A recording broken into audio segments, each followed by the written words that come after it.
Well, hello friends, Mark Holmes here, and as always, I want to thank you all for watching, commenting, subscribing, and being part of the Jobu Sports Report.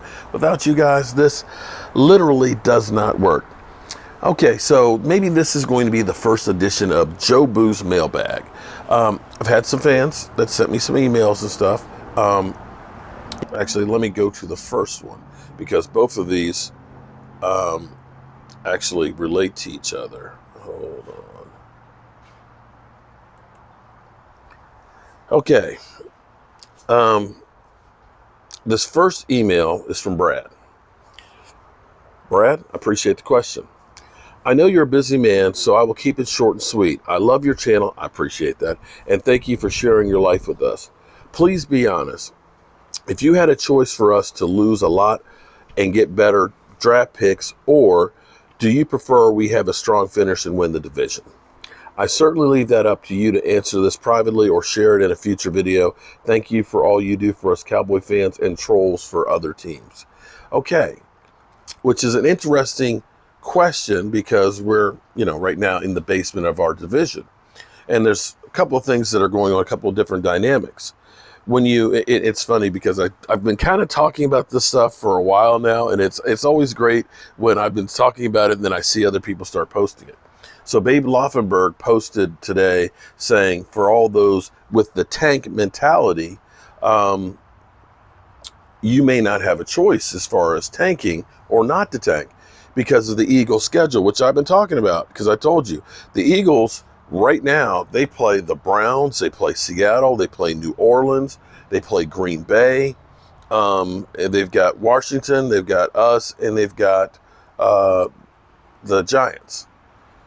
Basically, you could look at the next 5 weeks, the Eagles, excuse me, they don't have the Giants. Sorry, they don't have the Giants. But they're done with the Giants. They split that. But they've got Washington and us. So when you start looking at it, everybody on their schedule, with the exception of Washington and Dallas, is way over 500 in the playoff race. And if the performance that the Eagles had yesterday is any indication of the team, when they are completely healthy, you could see them actually lose it. It may be 2 more games get you ahead of them. Now, the Cowboys have actually the easiest path to the playoffs. The Giants' schedule isn't any cake either. And Washington seems to have found something with Alex Smith. And Alex Smith, Ron Rivera is saying he could see him being the quarterback of the near future. So, you've got all kinds of dynamics. So, you've got that. Right now, as it stands, the Dallas Cowboys have probably as much draft capital since they've had since 1992. We have a boatload of picks, right? I mean, seriously. Even if we, if for some chance we still made the playoffs, we still have 11 picks. We got our first round pick. We got our second round pick. We got 2 thirds, 2 fourths, I think 2 fifths, but it may only be 1. 2 sixes, and a 7. That's a lot of drafting right there. If it ends up being that we're a top 5 or a top 10 pick, that's great, because all those picks, with the exception of the compensatory ones, which come at the end of each round, move up, which means you're getting great players. And hypothetically, you could have, if we're a top 3 pick, you could have 4 picks in the top 105. That can put in a whole lot of talent. So the other email that I got was from my man Omar. If you haven't checked out Omar, Omar is on Twitter. He does a lot of great work stuff. He is way ahead of the curve and things. And he also helps keep me in line. He ended up writing a rather long email, so I'm not going to read all of it. But this kind of relates to that as well. And he's calling it the fork in the road, which is where the Cowboys are. And this is where it's kind of crazy. Obviously, thoughts this Monday. If Dak was playing right now with the historic run he was doing, and I'll point out to you, as far as the historic run, I want you to think about this. Dak Prescott hasn't played the last 3 games. Do you know that Kirk Cousins, Lamar Jackson, some other guys still don't have as many yards as Dak Prescott has right now? Right now. It's unbelievable. The Cowboys will win the division.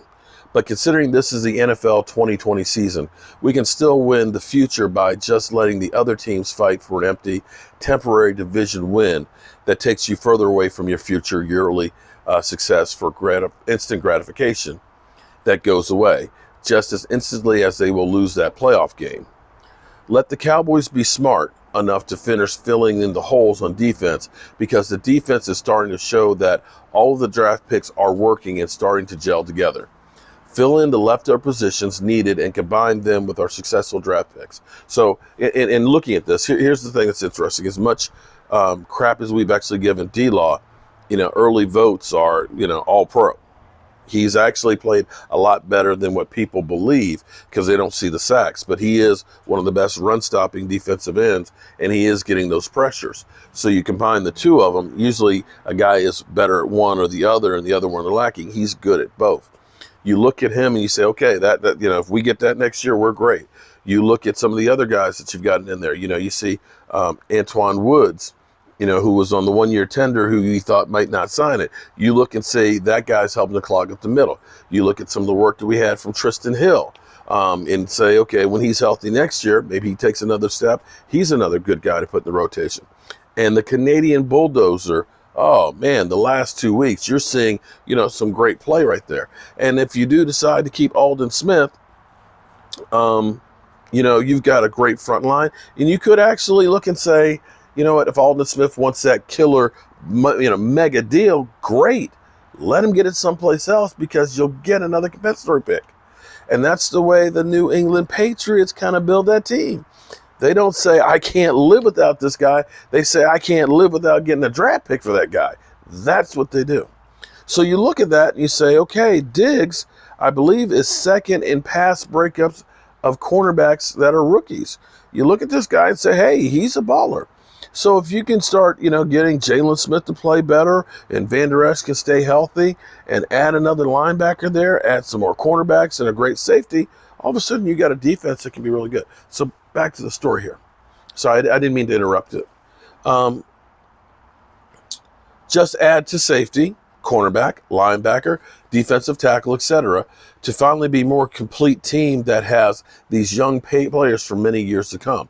And I have to agree with that too, because ultimately what you really want to do is you want to get a group of guys that are young and let them all learn together and get this window of making a run and going for that Super Bowl, okay? I mean, ideally, you want to have a mix of young and old that you're constantly, adding, a piece here as a piece goes. You got a new piece that's going in.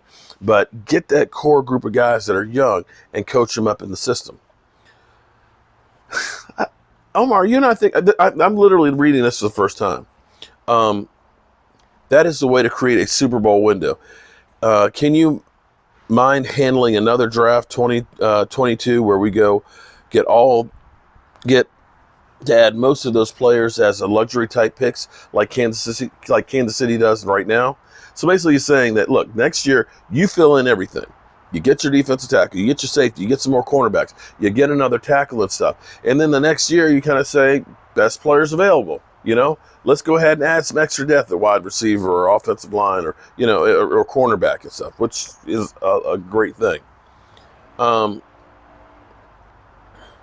should have had my glasses on and I got the sun going across. We'll be able to add a strength to a strength, or at least a very talented player. Of course, they'll look for as many small holes and debate if it's better to fill this hole or that hole, or keep adding BPAs to the offense or defense. Best player available. The Cowboys will finally get caught up when it comes to player positions. Now, of course, life stuff happens and things don't go exactly as planned, but at least there's a plan and a bright future with arrows pointing up. We have a young team that's not expensive. Most are a year or two only in. The draft is where you build your team. Omar, you've been watching the Jobu Sports Report?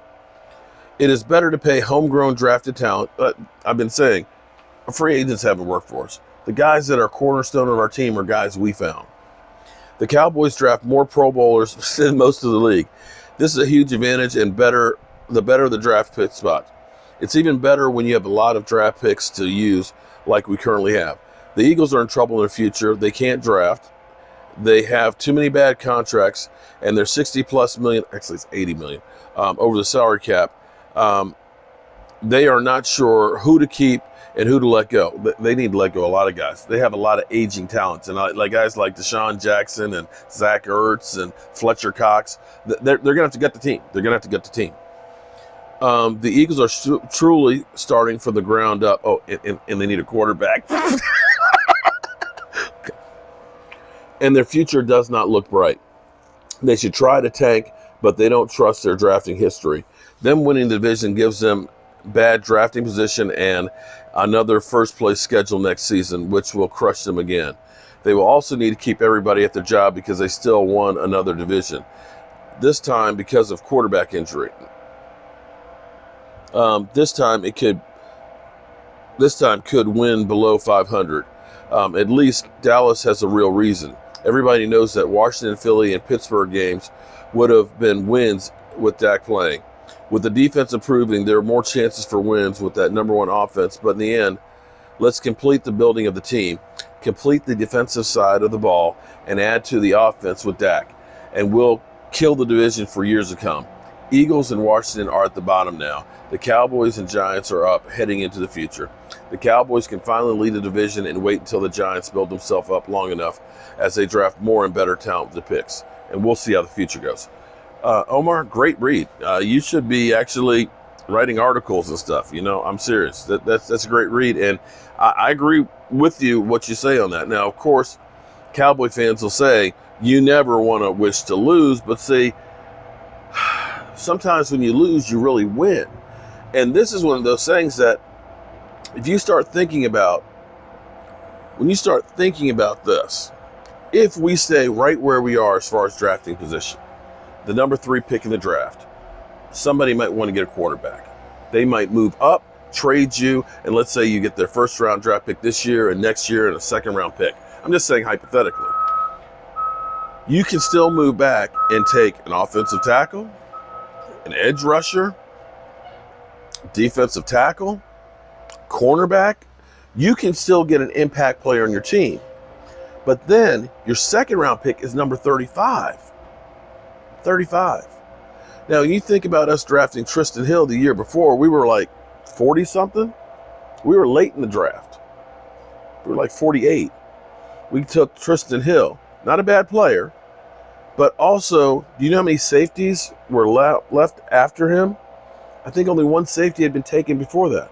All of a sudden, if you got 2 second-round picks, you're taking the best safety available. You're taking another offensive lineman. You are able to fill in so many things with impactful players. And this literally would be the best draft capital you've had since 1992. And with Will McClay, you look at it, we got 4 starters out of this past draft. With Will McClay picking, you better make sure you sew him up. You can do a whole lot with that. And that's the case for saying, yeah, let's tank. Because this winning division is, okay, it's bragging rights. But it doesn't help you for the future. So shout out to you, Dan and Omar, for the questions. And, well, actually, Omar. Dan for the question. Omar for actually giving the answer that I agree with. And I hope to see you guys tonight. We may start the live stream out early because the Minnesota Vikings are playing against the Bears. And it might be nice to go ahead and see who we're playing this week since we are a big underdog. I'm Mark Holmes, and as always, I appreciate you guys. Peace.